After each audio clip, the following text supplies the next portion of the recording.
What's it like being able to continue, with all these guys that were with you then? What's it like being able to continue and continue serving with the guys that you went through this horrific night with? For me, it's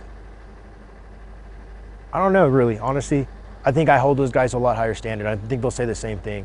Sergeant G's always on them, but it's because I know, if anybody's going to teach these new guys in the platoon how to win and overcome a firefight like that, it's going to be those guys over there that night, and especially the guys from my squad last deployment. They're not in my squad now. They're in different squads now. They've taken over weapons squad. I hold them to a lot higher standard because they're spread amongst the platoon now, so they should be bringing in what we came to learn that night, we took away from that night, and what I've done training them. My standard with them, I'm a lot harder on them than anybody else. And what are, for example, some of those training points that you tell guys that you learned from that night? The biggest thing I've always told my guys that night is fundamentals. Doctrine. Everybody wants to, why are we still doing doctrine? Well, doctrine that night what kept us all alive. We were in a near ambush, and we reacted to contact, and we got out of the kill zone as quick as possible. Army doctrine, that's what kept everybody alive that night, and that's one thing I hold my guys to. Army doctrine, and yeah. Do you ever think about what would have happened if Junta wouldn't have gone and got run? I don't think, not until recently have I really ever thought about what would have happened if Junta had never gone off. I know that Junta, had he not, a lot more lives would have been lost. A lot. Because they were definitely going to go into somewhere in the Korengal where nobody had ever been. And we were staring at the Hornet's Nest with Operation Rock Avalanche, going further south into the Valley of Yakachina, and then coming out of there and going over to the Abascar. We stirred up the Hornet's Nest. We obviously made a statement with them, and they wanted to make one back. They would have definitely taken them to a lot worse place, and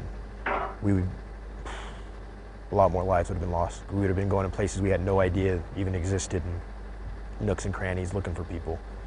So, there's no way we would have come out of that valley without Brennan.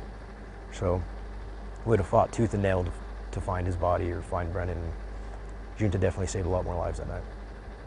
Now his family has their son back. Yeah, exactly. And now the Brennan family, and they have their son, their cousin, nephew.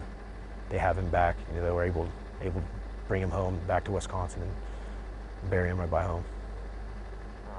We've since pulled out of the Korengal, which is a whole topic on its own for me right now. No, we stayed.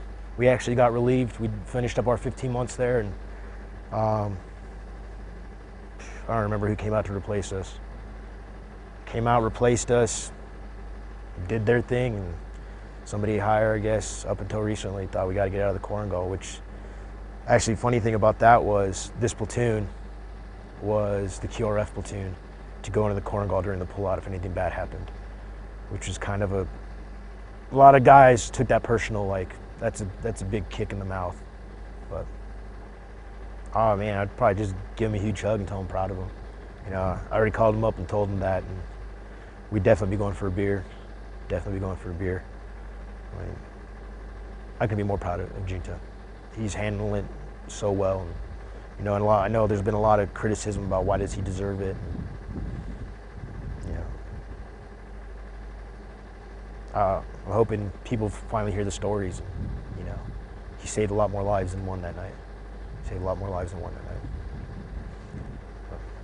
What were you awarded, if you don't mind me asking? Silver Star. Between the two forces, what that was? Yeah, it was 15, 20 guys, anywhere from 15 to 20 guys. Definitely they were heavy on PKMs, anywhere from 3 to 4 PKMs plus another 3 to 4 RPGs, because the velocity of fire they were laying down on us was ridiculous. It was an L-shaped ambush, and it was, it couldn't have been anything less than 3 to 4 PKMs and 3 to 4 RPGs. but it was definitely 10 to 15, or 15, 20 fighters.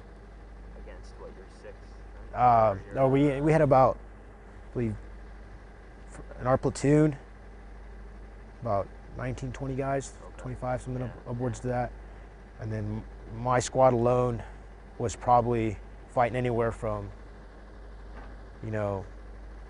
5 to 12 guys on our own. Yeah. So it was, Crazy chaos. yeah, it was a chaotic night. It was chaos. Chaos and a nightmare. That's the way I can describe it.